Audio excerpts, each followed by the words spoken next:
और हम रुक करेंगे 2024 के महासमर का। और आज 2024 के महासमर में हम बात करेंगे स्वास्थ्य का तकाजा क्या हुआ वादा।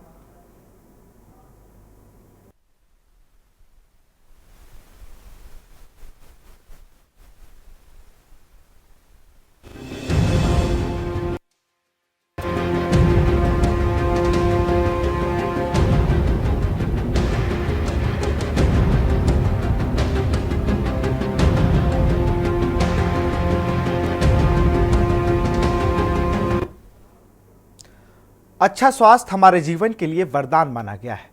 मजबूत शरीर बीमारियों से लड़ने में सक्षम होता है, इसलिए इंसान को हमेशा स्वस्थ रहना चाहिए। बता दें कि हर साल की तरह इस साल भी 7 अप्रैल को वर्ल्ड हेल्थ डे यानी विश्व स्वास्थ्य दिवस मनाया जा रहा है। इस दिन WHO सहित कई स्वास्थ्य संस्थान वर्ल्ड हेल्थ डे में सेलिब्रेट किया जाता है, जिनमें सेमिनार, भाषण, डिबेट के माध्यम से लोगों को हेल्थ के बारे में समझाया जाता है। इस दिन का खास मकसद यह होता है कि लोगों को सेहत से जुड़ी समस्याओं के बारे में जानकारी दी जाए, लेकिन बहुत कम लोग जानते हैं कि विश्व स्वास्थ्य दिवस मनाने का इतिहास क्या है। वर्ल्ड हेल्थ डे का इतिहास WHO यानी विश्व स्वास्थ्य संगठन की स्थापना 1948 में हुई थी, जिसके 2 साल बाद यह तय किया गया था कि लोगों को गंभीर बीमारियों के बारे में जागरूक करने के लिए इस दिन को मनाया जाएगा। सन 1950 में पहली बार 7 अप्रैल को वर्ल्ड हेल्थ डे मनाया गया। तब से अभी तक साल दर साल इसी दिन स्वास्थ्य दिवस के रूप में मनाया जाता है। इस दिन को मनाने का खास उद्देश्य यही है कि लोगों की बीमारियों के बारे में बताएं और उसे कैसे बचे, इसके बारे में जानकारी दी जाती है। ये तो बात हो गई वर्ल्ड हेल्थ डे की, लेकिन जो आज हमारा मुद्दा है कि जो मूलभूत सुविधाएं इस देश में लोगों को मिलनी है, उनका क्या हो रहा है। हम बात करें अगर, तो बड़े बड़े नेता बड़े बड़े भाषणों में ये लगातार कहते हैं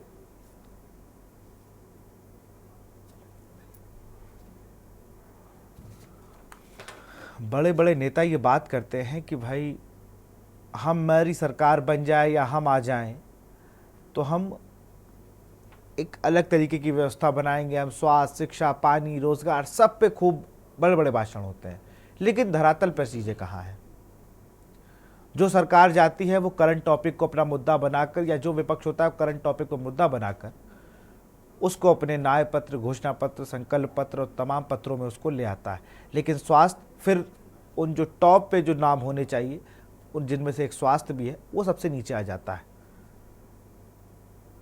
कुछ ग्राफिक्स के जरिए आपको बताएंगे कि जो फायदा मिलता है भारत में।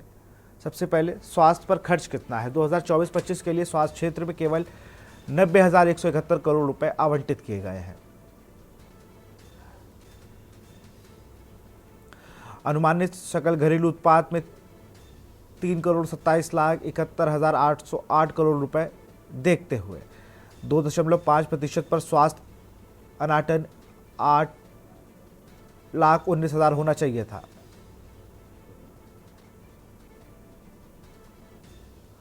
चालक प्रतिशत के हिसाब से केंद्र सरकार का योगदान 3,27,718 करोड़ होना चाहिए। अब प्रधानमंत्री स्वास्थ्य सुरक्षा योजना भी है। प्रधानमंत्री स्वास्थ्य योजना को 2 उप योजनाओं को विभाजित किया गया है। पहली खुद PMSY योजना है और दूसरी योजना 22 नए अखिल भारतीय आयुर्वेदिक संस्थान एम्स स्थापित करने से इसलिए 6,835 करोड़ आवंटित किए गए हैं।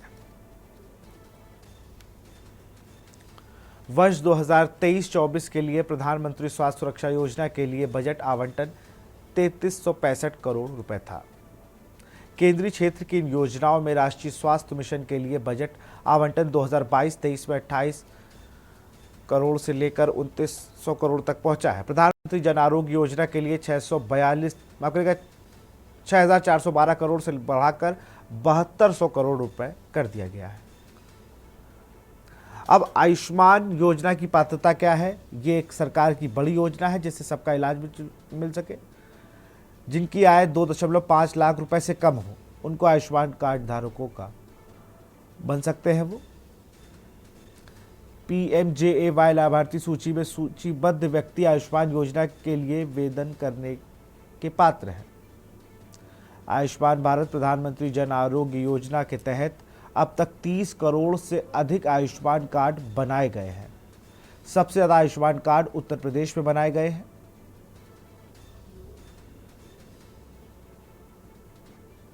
पांच करोड़ लाभार्थियों को बनाकर यह कीर्तिमान स्थापित किया गया है। यह पहला राज्य है जहां पर 5 करोड़ आयुष्मान कार्ड बनाने का आंकड़ा पार किया है।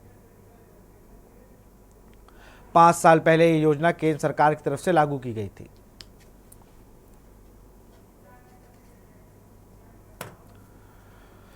तो फिर वही बातें घूम फिर के, कागजी आंकड़े बहुत मजबूत हैं। इस पर चर्चा करने के लिए हमारे साथ जफर नकवी हैं, बीजेपी प्रवक्ता है, डॉक्टर चारू मल्होत्रा है, कांग्रेस नेता है। बहुत बहुत स्वागत है आपका। महेंद्र सिंह जी है, वरिष्ठ पत्रकार है, आपका बहुत बहुत स्वागत है। और वरिष्ठ चिकित्सक, आईएमए के पूर्व अध्यक्ष, कानपुर से हमारे साथ doctor R N Chaurasia sir है, बहुत बहुत स्वागत है सर आपका। और वरिष्ठ चिकित्सक डॉक्टर राजीव कक्कड़ जी, सर आपका भी बहुत बहुत स्वागत है। सबसे पहले तो राजीव सर आप ही के पास आऊँगा।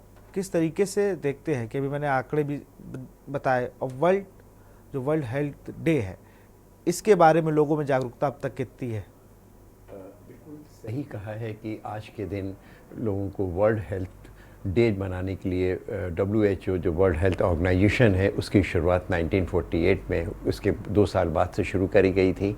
इसका मुख्य उद्देश्य होने वाले वातावरण परिवर्तन, हमारे स्वास्थ्य के ऊपर उसके होने वाली जो बीमारियां हैं उनकी कैसे रोकथाम करी जाए, एक दूसरे देश में कैसे उसको आने से पहले रोका जा सके। अभी कुछ ही दिनों पहले कोविड का आने के समय हम लोगों ने देखा कि WHO ने किस तरह से इंफॉर्मेशन एक्सचेंज करा है और किस तरह से भारतवर्ष में इसको कैसे कंट्रोल करा गया, वैक्सीन को डिफरेंट पार्ट्स में पहुंचाना, उसको किस तरह से रोकना, वो बीमारी जिनके बारे में पूरे विश्व को नहीं मालूम था उसके विषय में जागरूकता, लेटेस्ट ट्रीटमेंट, क्या दवाइयाँ कब कैसे कहाँ पहुँचना है, ये सभी चीज़ों के लिए ये जो विश्व स्वास्थ्य दिवस मनाया जाता है वो इसके लिए मनाया जाता है। प्रश्न होता है कि स्वास्थ्य होता क्या है, हम किसे कहते हैं कि हम स्वस्थ रहें। एक जो अभी तक लोग मानते हैं वो इसको कहते हैं absence of disease is health, यानी कि अगर आपको कोई बीमारी नहीं है तो हम हेल्दी हैं। लेकिन वास्तव में जो इंडियन मैथोलॉजी है, जो हम लोग मानते हैं, वो उससे कुछ भिन्न है।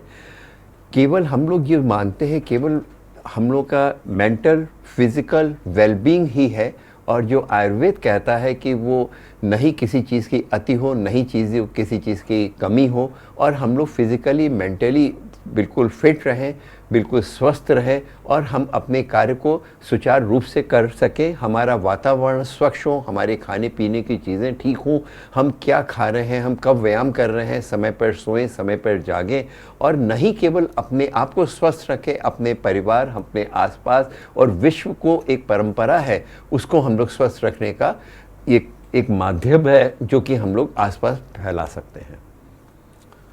हमारे साथ वरिष्ठ चिकित्सक और आईएमए की अगर बात की जाए, इंडियन मेडिकल एसोसिएशन के कानपुर के प्रेसिडेंट हैं, स्टेट में भी प्रेसिडेंट रहे, डॉक्टर आर एन चौरसिया जी हैं, सीनियर डॉक्टर हैं।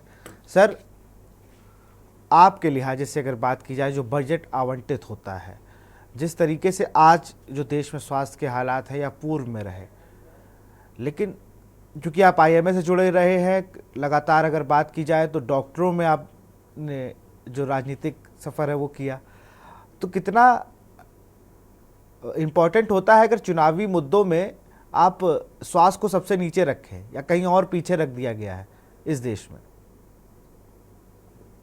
जी देखिए, इस विषय पे बात करने के लिए हमें बैकग्राउंड में जाना पड़ेगा।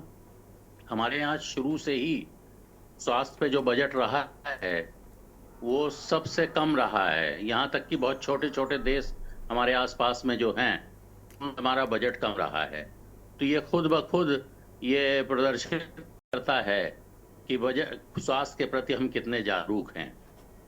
और चूंकि स्वास्थ्य जो है एक इन्वेस्टमेंट है, कोई रिटर्न तो है नहीं, तो इसलिए शायद राजनीतिक इच्छा कभी इसको बढ़ाने के लिए थी। और यही कारण है कि हमारा जो स्वास्थ्य का ढांचा है वो आज इतने वर्ष के बाद भी किसी निश्चित उस पर नहीं आ सका है। तो ये वजह है। और चूंकि राजनीतिक इच्छा शक्ति नहीं थी, तो इसलिए वो अभी तक पूरी तरह से प्रभावी ढंग से जो हमारी पॉपुलेशन है उसको बिल्कुल देखते सर। हुए सर आपको माफी के साथ असर रोकूंगा। उसका नहीं आ सका है। आप नेता संजय सिंह क्या कुछ कह रहे हैं, एक बार सुन लेते हैं। उसके खिलाफ पूरे देश में आक्रोश है।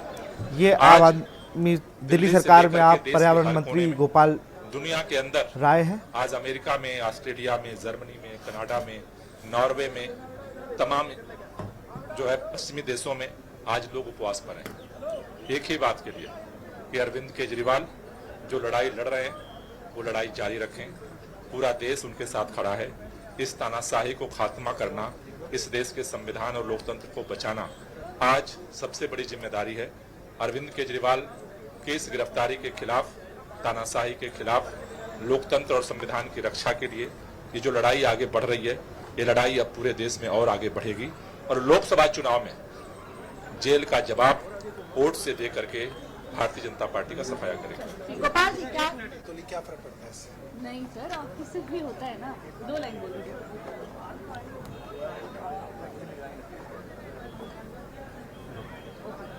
सर, आम आदमी पार्टी ने इतना सक्सेसफुली आज मास फास्टिंग का जो आपका प्रोग्राम था वो कंक्लूड किया है, आगे की आपकी क्या रणनीति रहेगी और इससे आप क्या मैसेज देना चाहते हैं? देखिए, आज जो जंतर मंतर पे माहौल था, जिस तरीके से देशभक्ति के गाने आज हमारे कार्यकर्ताओं ने, नेताओं ने मिलके गाए, आज मैं ये कह सकता हूँ कि 2011 और 2012 में जो माहौल था वो वापस आया है और इसके बाद भारतीय जनता पार्टी के लिए काफ़ी चैलेंजिंग समय रहेगा। फिर से अपनी चर्चा पे आते हैं और सीधे चलते हैं डॉक्टर आर एन चौरसिया जी के पास। वो कुछ कह रहे थे। सर, आपके पास फिर से आऊँगा। आपकी बात को मैंने बीच में रोक दिया था, माफ़ी चाहूँगा। मैं ये कह रहा था कि जो जीडीपी है, उस जो परसेंटेज स्वास्थ्य के लिए है, वो भारत में शुरू से बहुत कम रहा है और अभी भी वो बहुत से देशों से कम है। तो ये खुद प्रदर्शित करता है कि स्वास्थ्य के प्रति हम कितने जागरूक हैं।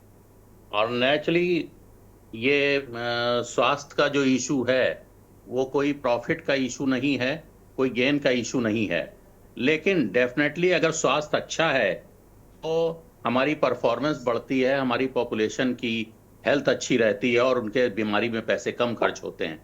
लेकिन ये बुनियादी बात शायद राजनीतिक स्तर पर बहुत समझ में नहीं आई, इसलिए इस पर कोई ध्यान नहीं दिया गया है। वरिष्ठ पत्रकार महेंद्र सिंह जी हमारे साथ हैं। महेंद्र सर, जो जब बात आती है कि भाई हमने ये कर दिया, हमने ये किला फतेह कर ली, हमने फिर ये हुआ और फिर ऐसे हम करके हम आज देश के सबसे बड़े वो हो गए दुनिया के, फिर दूसरा विपक्ष कहता है आपने ये किया तो हमने भी ये कर दिया। लेकिन स्वास्थ्य की जब बात आती है ना, आज भी हम देखते हैं कई अस्पतालों में स्टेशन नहीं मिलते हैं, कई जगह बाहर की दवा लिख दी जाती है। हम अपने आप को अभी कोविड में कई जगह ऐसी देखने को स्थिति मिली थी, आपने भी उसको बहुत अच्छे तरीके से देखा। तो ये दिक्कत कहाँ पर आती है भारतीय राजनीति में? स्वास्थ्य के ऊपर मजबूत बजट बनाने में, अच्छे अस्पतालों को बनाने का काम अब शुरू हो रहा है। क्या ये पहले से जो चीज़ें थी या सिर्फ अभी भी सिर्फ आंकड़ों में ही है, धरातल पे कुछ नहीं? नहीं, ये अभी भी वैसे ही हालात है, कोई खास बदलाव नहीं और पहले भी वैसे ही था। बेसिकली इसके संकट इस बात का है कि कोई भी राजनेता ये कतई नहीं चाह रहा है कि इस देश की पॉपुलेशन जो है उनके जब वो वोट मांगने जाते हैं तो आप देखोगे कि जो गरीब आदमी है लाइन लगा करके वोट डालता है, गरीब बना के रखना चाहते हैं ये लोग, ये बीमार बना के रखना चाहते हैं। सबसे ज्यादा आम आदमी का पैसा बीमारी में खर्च होता है। और जैसे डॉक्टर साहब कह रहे थे कि ये सिर्फ इन्वेस्टमेंट है, लेकिन इसके बहुत बड़े पैमाने हैं। इन्वेस्टमेंट तो है लेकिन इससे गेन बहुत ज्यादा है। जब स्वस्थ पॉपुलेशन होगी तो वो पढ़ाई लिखाई में भी अच्छा करेगी, वो हर एक चीज में अच्छा परफॉर्म करेगी। दूसरी चीज, आपकी पॉपुलेशन बढ़ने का एक कारण भी ये है कि आप जब स्वास्थ्य सेवाएं अच्छी नहीं दे पाते हैं तो पॉपुलेशन भी बढ़ती है, क्योंकि पता नहीं है किसका बच्चा कब मर जाए, 10 साल की उम्र में मर जाए, 15 साल की उम्र में मर जाए। मोर्टेलिटी लेवल बहुत ज्यादा है हिंदुस्तान में, केयर नहीं है। जैसे कि WHO ये कहता है कि 1000 पॉपुलेशन पर एक डॉक्टर होना चाहिए, हिंदुस्तान में 11,000 पॉपुलेशन पर एक डॉक्टर। अब आप सोचिए, ये पॉलिटिकल पार्टी का जो सरकारें हैं, कोई भी पॉलिटिकल पार्टी है, किसी भी, कभी भी स्वास्थ्य उनके एजेंडे में रहा ही नहीं, सिर्फ बातें करना है। ठीक है, अगर स्वास्थ्य एजेंडे में होता तो बहुत ज्यादा इस पर ध्यान देने की जरूरत नहीं है, अपने आप ये ठीक हो जाता। कैसे हो जाता? अब जैसे लीकेजेस देखिए कितने हैं। अभी भी कुछ समय पहले, 15-20 दिन पहले, एक रैकेट पकड़ा गया जो कैंसर की दवाइयों, नकली दवाइयां, उनको असली करके हॉस्पिटल्स के साथ रैकेट चला करके बेचता है। ये तो पहली बात तो ये कालाबाजारी, ये बंद करने की जरूरत है। दूसरा, सरकारी जो तंत्र है वो क्यों धीमा किया जा रहा है? क्योंकि प्राइवेट सेक्टर ग्रो कर जाए।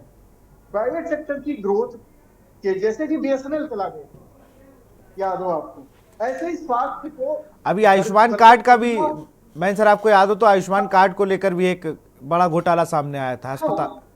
बिल्कुल बिल्कुल, ये जितनी भी स्वास्थ्य सेवाएं इस तरीके की जा रही, क्यों आयुष्मान कार्ड की जरूरत क्यों पड़ रही?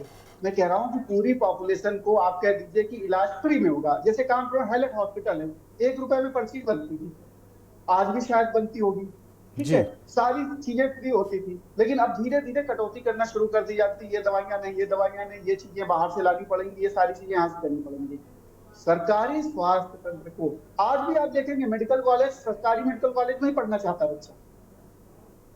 ठीक है, लेकिन उनकी स्वास्थ्य सेवाएं गड़बड़ है। क्यों गड़बड़ है? क्योंकि उसमें इलाज की जरूरत है, स्वास्थ्य सेवाओं में इलाज की जरूरत, मानसिकता बदलने की जरूरत है, राजनेताओं में मानसिकता बदलने की जरूरत है। वो राजनेता कभी नहीं चाहते हैं कि एक अमीर हो, पढ़े लिखे हो हमारी पॉपुलेशन, क्योंकि अमीर और पढ़ा लिखा सवाल पूछता है आपसे, वो जागरूक होता है। अभी कोविड में लाखों लाख लोग मर गए, क्या कुछ बदलाव आया?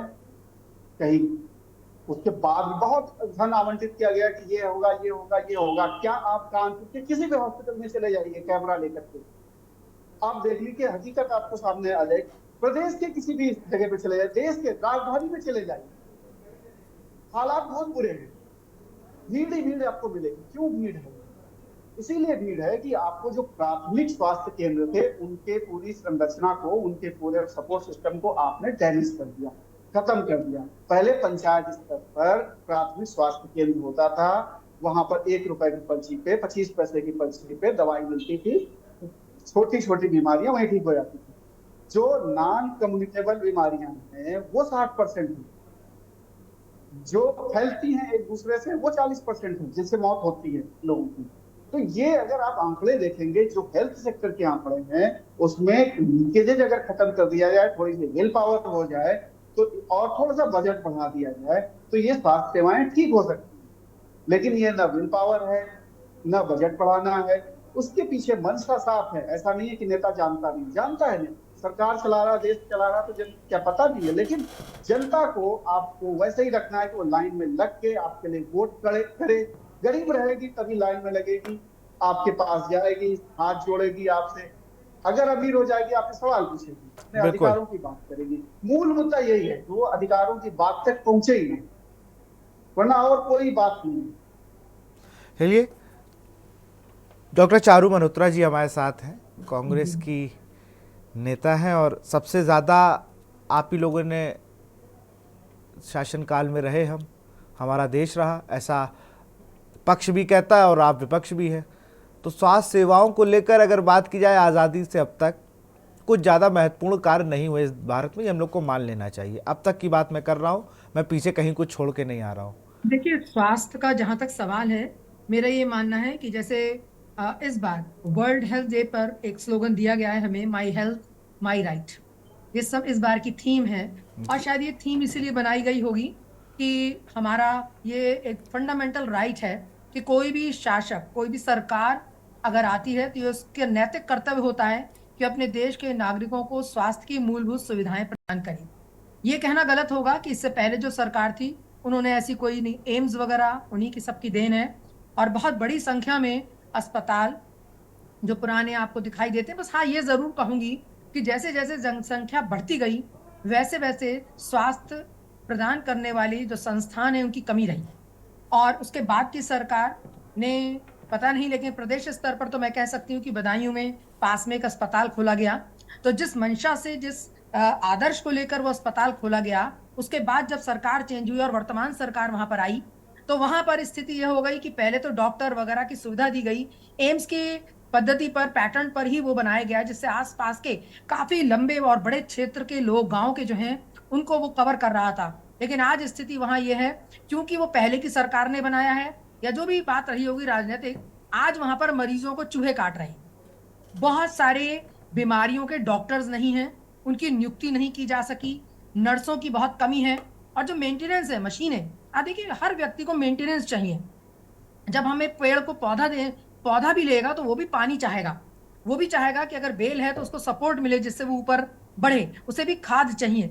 तो हम तो इंसान हैं, तो हमें भी तो एक सपोर्ट चाहिए, और मशीन उसके साथ जिसे हम अपने उस साधन स्वास्थ्य के लिए उपयोग करते हैं, तो उसको लगाना ही पर्याप्त नहीं होता, उसकी मेंटेनेंस भी बहुत जरूरी होती है, जो आप देखते हैं कि सरकारी अस्पतालों में नहीं बनती। मैं एक बात कहूंगी, लोगों को सबसे ज्यादा जो परेशानियां मैं देखती हूं वो ये है कि गांव के दूर दराज क्षेत्र के जो लोग हैं, अगर वहां पर किसी बच्चे को माइनर चोट भी लग जाती है या उसे कुत्ता भी काट लेता है, तो रेबीज के इंजेक्शन सीएचएस और इसमें सीएससी वगैरह में नहीं मिलेंगे। उसे कहा जाएगा कि तुम 15 किलोमीटर दूर जो वहां पे देख लो।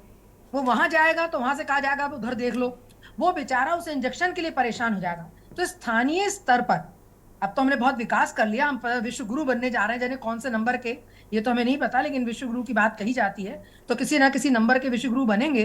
तो उस नंबर को ध्यान रखते हुए कम से कम जो स्थानीय लोग हैं उनको स्थानीय रोग या बीमारियों की सुविधाएं उनके आसपास के क्षेत्र में ही मिले। ये ना हो, क्योंकि कोरोना ने लोगों को जागरूक तो किया है, इसमें कोई दो राय नहीं।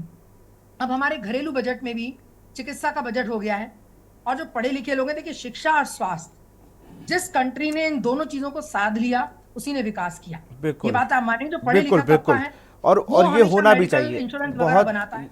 जफर भाई के पास चलेंगे। जफर भाई, लग रहा है आज आउट ऑफ द टॉपिक है, तो आप थोड़ा परेशान नजर आ रहे हैं हमें।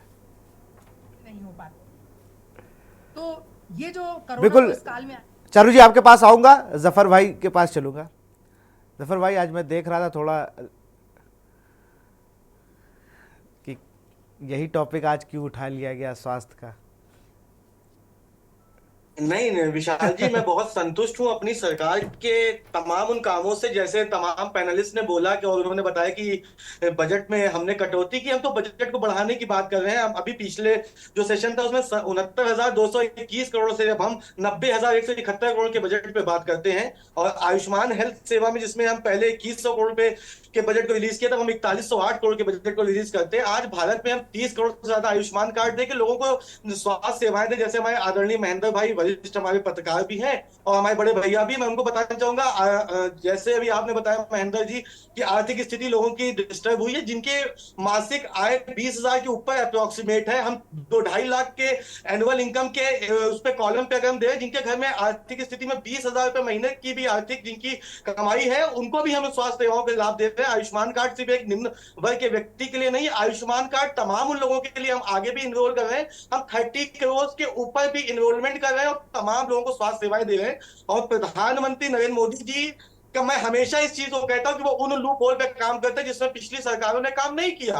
जैसे हमारी बहन चारू जी बोल रही थी कि अगर कुत्ते ने काट लिया तो उसके लिए इंजेक्शन, मैम शायद आप डेवलप इंडिया में नहीं जी रही, अभी आप 2014 वाले में जी रहे। 2014 let me complete, I haven't disturb you, I haven't disturb you, let me complete. Charu, उनकी बात खत्म हो जाएगी। चारू जी, बात कंप्यूटर, फिर मैं आपके पास आ जाऊंगा। में आप जाइए मैम, आपको तमाम उन दवाओं से सहूलियत मिलेगी, आपको तमाम उन दवाओं सहूलियत मिलेगी। आप रेबीज की बात करिए, तमाम बेसिक जो भी नीड्स हैं वो हम सीएससी सेंटर से लेके तमाम उन सेंटर्स में देते हैं, क्योंकि हम देश के नागरिकों की सुरक्षा और स्वास्थ्य की बात करते हैं। हम लफाजी नहीं किए कांग्रेस की तरह कि 55-60 साल काम करने के बाद भी we are on such a loophole कि हमको अभी उन गड्ढों को भरने में टाइम लगा जो आपके दिए हुए थे। हमने इंफ्रास्ट्रक्चर तैयार करने की बात की, हमने लोगों को स्वास्थ्य सेवाएं आयुष्मान कार्ड से हम 5 लाख का जो मेडिकल कवर दे रहे हैं ना, वो उन लोगों को दे रहे हैं जिनको आपने हमेशा जो है, जिनको ठगा है, जिनका शोषण किया है। मैम हम उन पे बात कर रहे हैं। आपकी मैं तमाम पैनलिस्ट, तमाम पैनलिस्ट मौजूद थे, मैं किसी भी पैनलिस्ट की बात में मैं इसलिए शांत था कि जब मुझे मौका मिलेगा मैं अपनी पार्टी की तमाम उन चीजों को बता सकूंगा, क्योंकि आपके पास सिर्फ एक प्रोपेगेंडा है कि जनता को यह बताना है कि ठगा गया। अगर वो ठगी हुई जनता होती तो आज वो मोदी के साथ नहीं होती, अगर वो ठगी हुई जनता होती तो योगी के साथ नहीं होती। और 2024 में मैम आपका फिर वही हाल होने वाला जो 14 से हम करते आए, we are going to give you a clean sweep and the thing will go on. और लोग मोदी पे विश्वास इसलिए करते हैं कि मोदी तमाम उन जमीनी मुद्दों पे काम करता है। हमने सुरक्षा पे भी बात की, हमने स्वास्थ्य पे भी बात की, और हम तमाम उन बेसिक मुद्दों पे बात करते हैं। हम मेडिकल फैसिलिटीज देते हैं, हम इंफ्रास्ट्रक्चर देते हैं, और हम अभी जैसे महेंद्र भाई साहब ने बोला था कि 1 रुपए के पर्चे लगा के लाइन लगाते, अगर हम अपने लोगों का डेटा मेंटेन करते हैं कि किसको हमने क्या स्वास्थ्य सेवाएं दी, that is not a negative point for नहीं तो सरकारी जो अस्पताल है यहाँ के हालात कब कैसे होंगे? तो रोज एक नया वीडियो आता है, कहीं पर तीमारदारों को इलाज सही से करने पे मारा जाता है, कहीं पर दवाएं बाहर से लिख दी जाती है, कहीं पे जांचें भरे हुए हैं, कहीं पर जांच बाहर से कराई जाती है। जहां कल्प्रिट्स है, जहां दोषी है, उन पे कार्रवाई भी होती है, और आपके चैनल के माध्यम से तमाम वो न्यूज चलाई भी जाती है, नेगेटिव भी एंड पॉजिटिव भी। जब उसका रिजल्ट आता है आपके चैनल के द्वारा भी, जब सूचना पहुंचती है शासन में, तो उन पे त्वरित कार्रवाई होती है। ये मोदी और योगी की प्राथमिकता है तमाम उन चीजों के लिए जिसपे आज देश विश्वास करता है, जिसपे आज देश यकीन करता है। चलिए चारू जल्दी से आप जवाब दीजिए, फिर मैं कहना चाह रही थी, एक तो आयुष्मान कार्ड का ये बहुत ज्यादा प्रोपेगेंडा जो चल रहा है, मैं आपको बता दूं ये राजीव गांधी जी के समय से ये चला था, आपको भी पता होगा। और ये कार्ड योजना तभी से चल रही थी, उसको इन्होंने प्रोपोगेट बहुत ज्यादा किया। कांग्रेस की आदत नहीं है कि वो काम करती है चुपचाप से, इतना प्रोपोगेट और एडवर्टाइज नहीं करती कि छोटा सा काम करो चिल्लाने लगो, शोर इतना मचाओ कि लोगों को लगे कि बहुत काम हुआ है। अगर इतना ही काम होता तो अखबारों में ये न्यूज नहीं आती कि आपको एम्बुलेंस नहीं मिली तो पिता जो है बच्चे अपने पिता को, आदमी जो है वो साइकिल में बांध के ले जा रहा है या कंधे पे ले जा रहा है या मीलों दूर ठेले पे ले जा रहा है, तो ये सब बातें ना होती। और ये बात कि आपने आयुष्मान कार्ड 5 लाख दे दिए, आप उत्तर प्रदेश की जनसंख्या देखिए, उसके हिसाब से तो ऊंट के मुंह में जीरे के बराबर है। जब आप इतने स्पीडी वर्क और इतनी ज्यादा दावे कर रहे हैं, तो आपने अभी तक इतना प्रोपोगेट करा, इतने और चीजों में अपना टाइम वेस्ट करा, इस काम में क्यों नहीं करा कि मूलभूत सुविधाएं, आयुष्मान कार्ड सब लोगों का बन जाता। मतदाता का जो वोटर कार्ड है वो घर घर जाके बन रहा है, तो क्यों नहीं ऐसे लोगों को ढूंढकर आपने उनका बनाया? हम तो बुरे थे, आप तो बहुत अच्छे हैं, आप तो सब काम अच्छे ही कर रहे हैं। सारी पार्टी आपसे पहले जो थी उन्होंने कुछ देश का विकास नहीं करा, सारे विकास आप कर रहे हैं, मंजूर है। चलिए, तो अभी तक वोटर कार्ड की तरह आपने एक एक जगह एक एक घर में देखकर ये क्यों नहीं देखा कि हम जो है वो आयुष्मान कार्ड सबको बांटेंगे? किसी को भी क्रिटिसाइज करना, जो चला गया उसने देश की जितना उस समय की स्थिति थी, विजन था, उस हिसाब से काम किया। आप आए हैं, आपको उसके बेस मिला, आपने उसके ऊपर विकास किया। ये एक विकास का क्रमिक सिद्धांत है, अगर आप नहीं करते तो इतना बोल नहीं पाते। और ये बात समझिए, छोटा पौधा होगा, आप उसे पानी दें या ना दें, अगर उसके बस में होगा तो आगे विकसित करेगा। आपने सब कुछ नहीं किया, आपने सहयोग किया, आप चुनकर आए, देश की जनता ने आप पर यकीन किया, did it well, it's good. लेकिन इस बात को आप ये बात कहें कि किसी ने कुछ किया ही नहीं, आप ही ने सब कुछ किया, मोदी जी पर सबका यकीन है, उन्हें वोट मिल रहा है, इट्स ओके। नहीं होगा, उन्हें वोट नहीं मिलेगा। लेकिन जो मूल मुद्दा है, स्वास्थ्य संबंधित बात हो रही है, उस मुद्दे पर मैं ये कहना चाहूंगी कि सरकार ने भी ऐसा कुछ नहीं किया सिवाय प्रोपोगेट करने के, एडवर्टाइज करने के। मैं फिर से राजीव कक्कड़ जी के पास चलूंगा, मैं रोकूंगा आपको। राजीव कक्कड़ जी हमारे साथ बने हुए हैं। सर, जो चीज़ें हैं, अगर बात करें हम जिस तरीके से स्वास्थ्य सेवाओं को लेकर बात करते हैं, अभी इनमें और क्या अपडेशन होना चाहिए? जिस तरीके से आप भी न्यूज़ पढ़ते होंगे, हम भी हर बार ये खबर दिखाते हैं, स्टेशन नहीं मिल रहे हैं, बाहर से जांच कराई जा रही है, सरकारी हॉस्पिटलों में डॉक्टर जो है महंगी महंगी प्राइवेट दवाएं लिख रहे हैं, तो अभी क्या और अपडेट करना चाहिए यहाँ पर? देखिए, बात बिल्कुल ठीक है कि हमें अपग्रेड करना चाहिए। जैसा उन्होंने भी कहा कि एक ये ट्रांजिएंट फेज़ है, हमें प्रोग्रेस करनी है, तो हर फेज़ में अगर हम इंफ्रास्ट्रक्चर की बात करें तो मेटालिक इंफ्रास्ट्रक्चर के अलावा जो ह्यूमन इंफ्रास्ट्रक्चर है, अगर हम हेल्दी रहेंगे तो नेचुरली हमारी जीडीपी बढ़ेगी, हम कंट्री ग्रोथ करेगा। लेकिन कुछ हमें आउट ऑफ बॉक्स सोचने की ज़रूरत है। जो भी गवर्नमेंट है, हम कोई भी गवर्नमेंट हो, किसी भी पार्टी हो, हर पार्टी चाहेगा कि हम अच्छा काम करें एंड सब लोग स्वस्थ रहें। केवल हमें सोचने की ढंग है, अगर हम केवल कहें कि केवल गवर्नमेंट ये कर देगी, नहीं, हमारा अपना भी एक दायित्व है कि हमें स्वयं को भी स्वस्थ रखना है। जैसा उन्होंने कहा, इस बार का स्लोगन है कि हमारी हेल्थ हमारा स्वास्थ्य, यानी कि स्वस्थ रहना हमारा जन्म सिद्ध अधिकार है। उसके लिए बहुत ज़रूरी है एनवायरनमेंट है, हमारा डाइट है, हमारी एक्सरसाइज। गवर्नमेंट आके तो हमें एक्सरसाइज नहीं कराएगी। गवर्नमेंट रात को ये तो नहीं कहेगी आप रात को 8 बजे 10 बजे सो जाइए, खाना जल्दी खाइए, खाना रात को क्या खाना चाहिए, किस समय उठना चाहिए, किस समय सोना चाहिए। और एक बहुत बड़ी चीज़ है कि हर गवर्नमेंट किसी भी पार्टी हो, हर गवर्नमेंट चाहती है वो काम हो। जहाँ तक अगर हमने कोविड में देखा है, इसमें कोई दो राय नहीं कि जितनी वैक्सीन बनी है इंडिया में, जितनी वैक्सीन बनी है उसी का नतीजा था कि हम लोग के कोविड के जो पेशेंट बचे हैं उसकी वजह से बची हैं। यही नहीं, दूसरे कंट्री को एक्सपोर्ट भी करा गया है वैक्सीन, और हमारी वैक्सीन की क्वालिटी बहुत अच्छी रही है। बहुत लोग कहते थे कि फाइज़र की वैक्सीन अच्छी है, दूसरे कंट्रीज़ की वैक्सीन अच्छी है, लेकिन अल्टीमेटली हमारे कंट्री के जो हमारे वैज्ञानिकों ने करा है वो वैक्सीन सबसे अच्छी निकली है, और उसका डिस्ट्रीब्यूशन जिस तरह से हुआ है वो बहुत अच्छा हुआ। गवर्नमेंट हॉस्पिटल भी काम कर रहे थे, जिस तरह गवर्नमेंट हॉस्पिटल ने प्राइवेट हॉस्पिटल के साथ मिलकर 80% लोग गवर्नमेंट हॉस्पिटल में रहे हैं, और उन्होंने बहुत महत्वपूर्ण काम करा है। किसी भी हो सकता है, किसी प्रदेश में कोई सरकार हो, किसी प्रदेश में कोई सरकार हो, सरकारों की बात नहीं है, लेकिन सबने मिलजुल करके काम करा है, उसका नतीजा हुआ है। जहाँ तक हम एक्सपेक्ट करें कि नहीं सारी कोई गवर्नमेंट इतनी बड़ी पॉपुलेशन को 2 दिन के अंदर स्वस्थ बना देगी, तो ये गलत है। केवल आउट ऑफ बॉक्स कुछ बियॉन्ड जो चीज़ हम लोग रोज़मर्रा में सोचते हैं उसके बियॉन्ड सोचने की ज़रूरत है। इतने फंड्स कहाँ से आएंगे जो हर एक आदमी को इतना ट्रीटमेंट दिया जा सके। हर जो ड्रग डेवलप होती है, ड्रग डेवलप होने के लिए उसकी एक कॉस्ट की ज़रूरत होती है। फार्मास्यूटिकल कंपनी की अपनी प्रॉब्लम है, गवर्नमेंट की अपनी प्रॉब्लम है।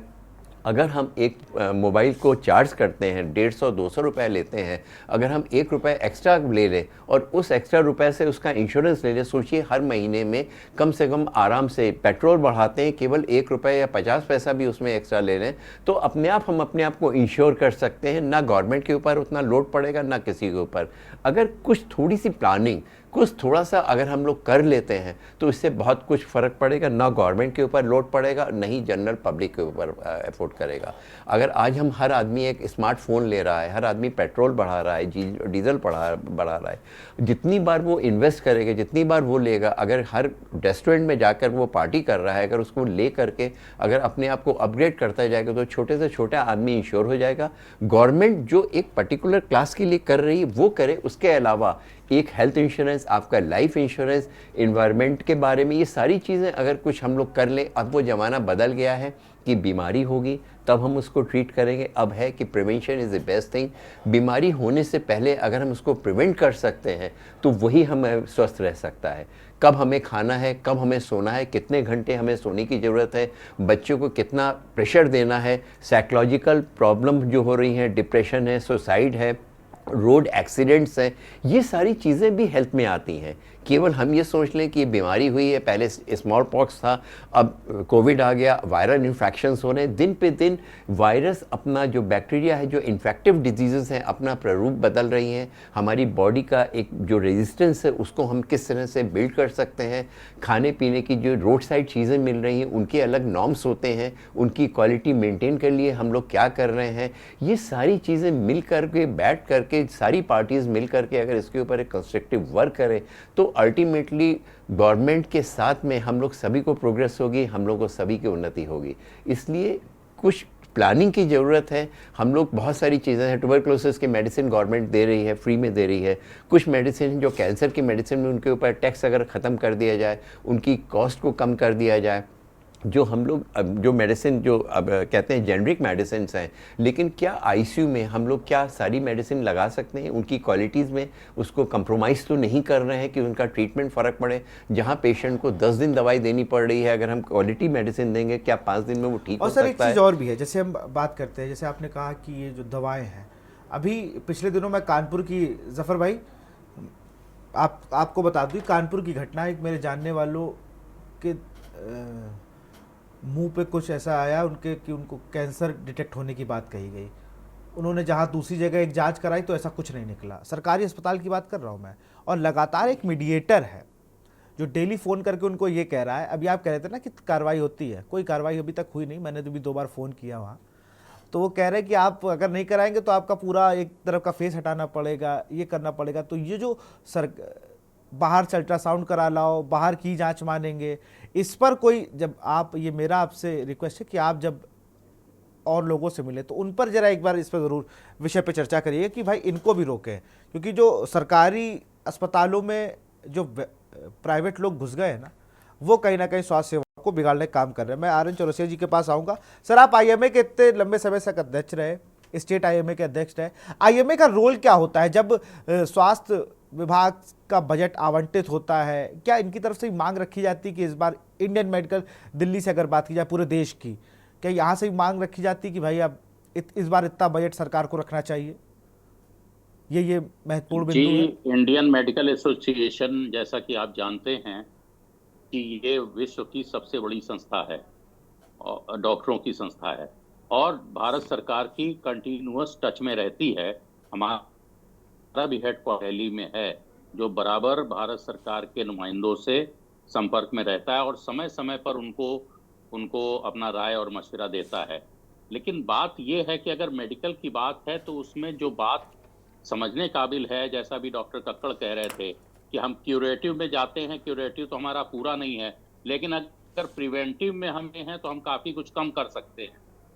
तो प्रिवेंटिव एस्पेक्ट के लिए मैं आपको कंपेल बताना चाहता हूं कि अब आप देखिए, तंबाकू जो है वो नुकसान करती है, लेकिन तंबाकू के विज्ञापन जो हैं और तंबाकू का जो प्रमोशन है या तंबाकू का जो कारोबार है उस पर टैक्स है, वो सारी चीज़ें अपनी जगह पे निश्चित हैं। शराब के बारे में भी यही कहते हैं कि भाई लिवर है, किडनी है, डैमेज करती है, लेकिन आगे किस कदर उसका प्रमोशन है और ये है।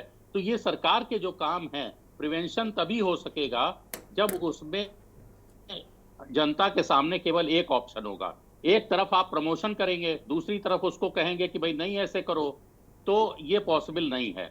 तो भ्रमित है जनता, और इसको क्लियर कट ओपिनियन के लिए इंडियन मेडिकल एसोसिएशन समय समय पर भारत सरकार को अपने सुझाव देती है, लेकिन वो सुझाव ठंडे बस्ते में और वेस्ट उसमें डाल दिए जाते हैं, उन पे अमल नहीं होता है। क्योंकि जहां पर भी ये बात होती है वहां पर उसमें राजनीतिक क्या लाभ है ये साड़े आ जाता है बीच में। क्योंकि जो भी काम है मेडिकल सर्विसेज के, बहुत डेडिकेशन डिवोशन के काम है और कोई फायदे के काम नहीं है, और बल्कि इन्वेस्टमेंट है ये। तो इन बातों को ध्यान में रखते हुए ये जरूरी है कि इस विषय पर मेडिकल जो ओपिनियन है उसको राइट ऑन द टॉप रखा जाए, उसमें तमाम राजनीतिक जो हस्तक्षेप हैं वो न किए जाएं। बिल्कुल। और जब एक स्वास्थ्य के बजट की बात आए या स्वास्थ्य की जो दिक्कतें हैं उन पर जरा मुखर होकर नेताओं को भी अपनी बात रखनी चाहिए। महेंद्र सिंह जी हमारे साथ बने हुए वरिष्ठ पत्रकार हैं। महेंद्र सर, जब बात स्वास्थ्य की आती, मैंने तेजस्वी यादव के, अभी हम कुछ दिन पहले जब आप हमारी डिबेट में थे तो मैं तेजस्वी यादव की बात कर रहा कि तेजस्वी यादव बहुत दिन बाद एक ऐसे नेता बनकर आए जिन्होंने भाई 3 मुद्दों पर ही बात करी पूरे बिहार के चुनाव में 2020 में, रोजगार, शिक्षा और स्वास्थ्य, और लगातार कहते थे यही बात करोगे तो ही देश पे राज करोगे। और बिहार की जनता ने उन्हें सबसे लार्जेस्ट पार्टी का तमगा भी दिया, जो अभी भी फिलहाल वो हैं। और नेता और नेता जो और है, मैं सबका नाम लूँ तो बहुत लंबी लिस्ट है, जो कहीं ये नहीं कर रहे। वो तो अभी भी कह रहे हैं मैंने राम मंदिर बना दिया, धारा 370 हटा दी। अब किसी के कोविड हो जाए तो वो क्या करे धारा 370 का? सबसे बड़ा सवाल तो ये है। दरअसल यही है कि शिक्षा, स्वास्थ्य जो है, रोजगार, ये एजेंडे में भी नहीं है। 2 नेताओं का नाम याद करिए, केजरीवाल ने भी ये मॉडल देने की कोशिश की, शिक्षा और स्वास्थ्य, मोहल्ला क्लिनिक और सरकारी स्कूलों का को ठीक करने की कोशिश। कम से कम वो एक एजेंडे में आया। ऐसी आरजेडी ने भी अपने एजेंडे में लिया। ये एजेंडा हर पार्टी का होना चाहिए। देखिए, यहाँ पर हिंदुस्तान की पॉपुलेशन में 3-4 कैटेगरी की पॉपुलेशन है। एक कैटेगरी की पॉपुलेशन वो है जो सबसे ज्यादा है, यानी 90 करोड़ लोगों को जो सरकार कहती है कि हम राशन दे रहे हैं, यानी वो बिल्कुल ही ऐसे गरीब हैं जिनको अभी खाना भी अपना कमा के नहीं खा सकते, इसलिए सरकार दे रही है। 140 करोड़ की पॉपुलेशन में 90 करोड़ तो वो निकल गई। उसके बाद आता है लोअर मिडिल क्लास, फिर मिडिल क्लास, फिर अपर मिडिल क्लास, फिर उच्च क्लास, हायर। उसको स्टेटा में जो है उनको तो दिक्कत नहीं है, वो तो बड़े हॉस्पिटल्स में जाके इलाज करा सकते हैं, वहां कोई प्रॉब्लम नहीं। इवन मिडिल क्लास में भी कोई प्रॉब्लम नहीं, वो इंश्योरेंस कवर से सब लोग हो जा रहे हैं। प्रॉब्लम यहाँ पर है जो लोअर मिडिल क्लास है और जो 90 करोड़ है जिनको राशन दे रही सरकार, लोग उनको तो सरकार आयुष्मान कार्ड और वो सारी चीजें करके दे रही है, लेकिन उनकी वो बीमारियां ऐसी छोटी छोटी बीमारियां हैं जिनमें आयुष्मान कार्ड से कुछ नहीं होने वाला, छोटी छोटी बीमारियां हैं। और जो लोअर मिडिल क्लास है वो ऐसा है जो इंश्योरेंस भी नहीं ले सकता और उसको आयुष्मान कार्ड भी नहीं मिलता। हंसते ये लोग हैं, पिसते ये लोग हैं। तो सरकार को अगर, और दूसरी चीज संवैधानिक तौर पर भी सुप्रीम कोर्ट ने भी इसको एक्सप्लेन किया है कि राइट टू डिग्निटी मूल अधिकार है, और राइट टू डिग्निटी में ये स्वास्थ्य भी है, यानी स्वस्थ रहना आपका मौलिक अधिकार है। तो जब स्वास्थ्य भी मूल अधिकार है तो सरकार की ये ड्यूटी है कि सबको मुफ्त में चिकित्सा दे, और जब तक मुफ्त में चिकित्सा देने की परंपरा नहीं आएगी, अभी मुफ्त का मतलब ये नहीं होता है कि आप रेवड़ी बांट रहे किसी को, ये आपका दायित्व है। जैसे आपके घर में बच्चे होते हैं, आप उनको खाना खिलाते हो, उनसे पैसा नहीं लेते हो, उनसे दूसरे वो काम करके आपको कमा के देंगे, लेकिन आप उनको स्वस्थ रखते हो, उनको खाना खिलाते हो, उनको दवाई करते हो। सरकार भी यहाँ पे लोक कल्याण के लिए है। सरकार अपनी पॉपुलेशन को पढ़ाए, पढ़ने का हक है, सरकार अपनी पॉपुलेशन को स्वस्थ रखे, सरकार अपनी पॉपुलेशन का पेट भरे। और कम से कम चलिए मंच पे ना कह पाए, लेकिन अपनी नीतियों से ही लोगों को खुश कर दे। अब जैसे तेजस्वी यादव ने स्वास्थ्य विभाग में कम से कम भर्तियां तो करी, अरविंद केजरीवाल ने कम से कम मोहल्ला क्लिनिक तो खोले कि लोगों को बड़े अस्पतालों में भीड़ नहीं लगानी पड़े, वरना दिल्ली में बड़े बड़े अस्पतालों की लाइन है, लेकिन कम से कम वहां लोग पहुंच तो रहे, मोहल्ला क्लिनिक से इलाज तो हो रहा है।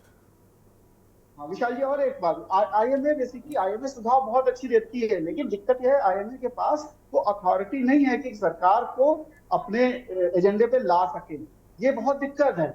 अपने सरकारी डॉक्टर्स बहुत अच्छा काम करते हैं, साइंटिस्ट बहुत अच्छा काम करते हैं, इन लोगों पर बहुत, एक डॉक्टर अभी हेल्थ मिनिस्टर बने थे, डॉक्टर हर्षवर्धन, पूरा टीकाकरण किया, पूरे देश में उसको देखिए हटा दिया उसको।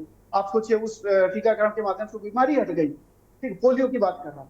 तो आप देखिए सरकारी अस्पताल, सरकारी डॉक्टर बहुत अच्छा काम करते हैं, आईएमए रिकमेंडेशन बहुत अच्छी करती है, लेकिन सरकार नहीं सुनती। किसी की भी सरकार रही हो, ये सरकार रही हो, पीछे सरकारें रही हो, कोई भी सरकारें रही, ठीक है। और दूसरी चीज एम्प्लॉयमेंट की बात में कह रहा, डॉक्टर ही नहीं है। कोविड के समय में भी देखा गया डॉक्टर नहीं है, बहुत कमी है डॉक्टरों की, भर्ती नहीं हो रही है। जब डॉक्टर नहीं होगा, ओवरबर्डन होंगे, उनको पढ़ना भी है, नई रिसर्च भी देखनी है, रिसर्च भी करनी है, लेकिन सरकार सुनती नहीं है, सरकार भर्ती नहीं करती, क्योंकि रोजगार उनके एजेंडे में है ही नहीं।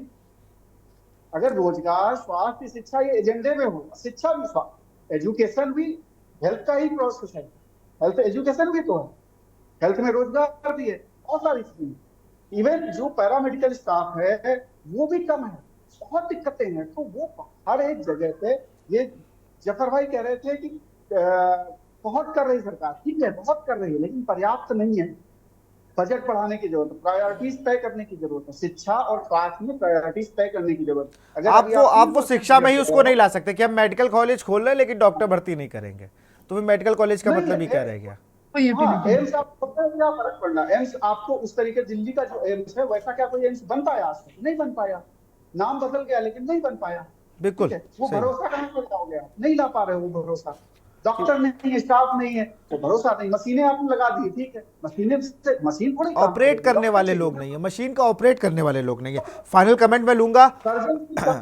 आईएमए के डॉक्टर साहब बता सकते हैं, सर्जन की कमी है सरकारी अस्पताल में। बिल्कुल, मैं जल्दी से चारू मरतुआ जी के पास चलूंगा, फिर फाइनल कमेंट लूंगा आर्यन चौरसिया जी से। मैम, फाइनली मेरा ये कहना है कि सरकार चाहे कोई भी हो, और जो मुद्दे हमारे वरिष्ठ पत्रकार महेंद्र सिंह जी ने कहे वो बिल्कुल वाजिब है, और मैं उसको डिटो करते हुए ये बात जरूर कहूंगी कि आपको अस्पताल स्थापित करना ही केवल नहीं कि आपने बड़े बड़ी बिल्डिंग्स बना दी, लेकिन वहां पर आपको चिकित्सक भी नियुक्त करने होंगे। इसके साथ ही साथ एक बात जो बहुत महत्वपूर्ण है वो ये कि अगर आप प्राइवेट हॉस्पिटल्स में जाते हैं तो मरीज से पूछा जाता है कि भाई आपके पास मेडिकल इंश्योरेंस है या नहीं है। अगर आपके पास मेडिकल इंश्योरेंस नहीं है तो डॉक्टर देख लेता है कि कितना दिन का पेमेंट कर सकता है, तो उसको 5 दिन का एडमिट करके 6ठे दिन घर भेज देता है। अगर देख लेता है कि हाँ इनके पास मेडिकल इंश्योरेंस है तो वही व्यक्ति जो है वो 10 दिन तक अस्पताल में रहता है और उसके बाद उसे छुट्टी दी जाती है। तो मेरा इतना कहना है कि ICU, private wards, general wards, operation, ये चीजें ऐसी हैं जिनका कभी ना कभी किसी ना किसी व्यक्ति का वास्ता पड़ ही जाता है। तो सरकार को, चाहे वो प्राइवेट अस्पताल हो, क्यों लोग सरकारी अस्पतालों में बैठते हैं, पर्चे लगाते हैं और पूरे सुबह से लेकर शाम तक की उनकी ओपीडी खत्म नहीं होती, और अखबार में आता है कि डॉक्टर देर से आए, अफरा तफरी मच गई और मरीज की जान चली गई या किसी की ज्यादा बीमारी बढ़ गई। तो सरकार को प्राइवेट, आप ब्लेम नहीं कर सकते। मैं चारू जी आपकी बात से बिल्कुल सहमत हूं। जब आप भर्ती नहीं करेंगे, ओवरबर्डन होगा, तो आप ब्लेम भी नहीं कर सकते भाई क्या, और डॉक्टर। और सीधा मैं फाइनल कमेंट लूंगा आर्यन चौरसिया जी से, फिर डिबेट क्लोज करूंगा। सर, टैक्सों में कुछ कंट्रोल करे। बिल्कुल। ये नहीं कि मन मैं मर्जी एक जगह प्राइवेट। चारू जी आपको रोकूंगा क्योंकि डिबेट क्लोज करनी है, माफी के साथ। मैं फाइनल कमेंट लूंगा डॉक्टर RN चौरसिया जी से। जी, मैं ये कहना चाहूँगा कि ये जो विषय है बहुत ही अच्छा विषय आज की तारीख में आपने उठाया है और इसमें भ्रम और भ्रमित होने का बहुत ही इंतजाम है, इसलिए ये समस्याएं हैं। मेडिकल की समस्याएं कुछ और हैं, उनका निदान कुछ और हो रहा है और हमारे पास सच पूछिए, हमारी जनता भ्रमित इस वक्त, वो ये नहीं समझ पाती हमको क्या करना है। नीम हकीम कतरे जान भी हिंदुस्तान उतने डॉक्टर नहीं हैं और साथ में विधाएं भी उतनी हैं, तो वो समझ ही नहीं पाते करना क्या है। प्रिवेंशन के ऊपर जैसा डॉक्टर कक्कड़ ने कहा था, मैं अब ये कहना चाहता हूं कि इलाज के साथ में प्रिवेंशन करके उसको पूरी तरह से रोकने की जरूरत है और सरकार को और सरकार के नुमाइंदों को मेडिकल वर्ल्ड की बात को समझ करके तब फिर चलना चाहिए। और कितना भी आयुष्मान और कितना भी शोर शराबा और कितने भी एम्स ये सब हो जाएं, लेकिन जो बुनियादी जरूरत है, जैसे कहते हैं रोटी कपड़ा और मकान, बेसिक जो बुनियाद जब तक नहीं पूरी होगी मेडिकल की, जब तक बेसिक ट्रीटमेंट नहीं मिलेगा, तब तक ये बड़े बिल्कुल से बात कहना चाहूंगा कि हिंदुस्तान के डॉक्टर पूरी दुनिया में अपना नाम रोशन करते हैं अपनी मेहनत से, अपने बलबूते से और अपनी ट्रेनिंग से। वही लोग हिंदुस्तान में कितने पीड़ित और कितना महसूस है, ये आपने देखा होगा। कानून लग के, चाहे ये इंश्योरेंस की चकल्लस, इसको मैं चकल्लस कहता हूं, कि इसने एक ऐसा तरीका अपना दिया है जिसमें भ्रष्टाचार के अलावा कुछ नहीं है। बिल्कुल, इलाज के नाम पर सिर्फ दिन बढ़ाए जा रहे हैं और महंगी महंगी दवाई लिखी जा रही है। बहुत बहुत शुक्रिया RN चौरसिया सर आपका भी, महेंद्र भाई आपका भी बहुत बहुत शुक्रिया, चारू जी आपका भी बहुत बहुत शुक्रिया, जफर नकवी जी का आपका भी बहुत बहुत शुक्रिया और डॉक्टर राजीव कक्कड़ जी आपका भी बहुत बहुत शुक्रिया आपसे जुड़ने के लिए। आज हम बात कर रहे थे स्वास्थ्य का तकाजा, कहा गया वादा, लोग वादे कर रहे हैं, बातें कर रहे हैं, लेकिन स्वास्थ्य की नहीं। वर्ल्ड हेल्थ डे है, लोगों ने उस पर आज जितनी भी रैलियां हुई या बड़े बड़े नेताओं के भाषण में कहीं भी आपको इसका जिक्र मुझे नहीं लगता कहीं मिला होगा। लेकिन बड़ा सवाल है कि जब हम दुनिया की तीसरी सबसे बड़ी इकोनॉमी बनने के लिए खड़े हैं और हमारे स्वास्थ्य का स्ट्रक्चर कैसा है, हमारा हेल्थ स्ट्रक्चर क्या है, हम मेडिकल कॉलेज बनने की बात कर रहे हैं, लेकिन क्या वहाँ पर डॉक्टर्स हैं, वहाँ एम्स के लिए डॉक्टर हमने तैयार किए हैं? ये एक बहुत बड़ा प्रश्न चिन्ह है जिसका जवाब राजनीतिक पार्टियों को देना होगा। फिलहाल 2024 के महासमर में देखते रहिए के न्यूज़ इंडिया। नमस्कार।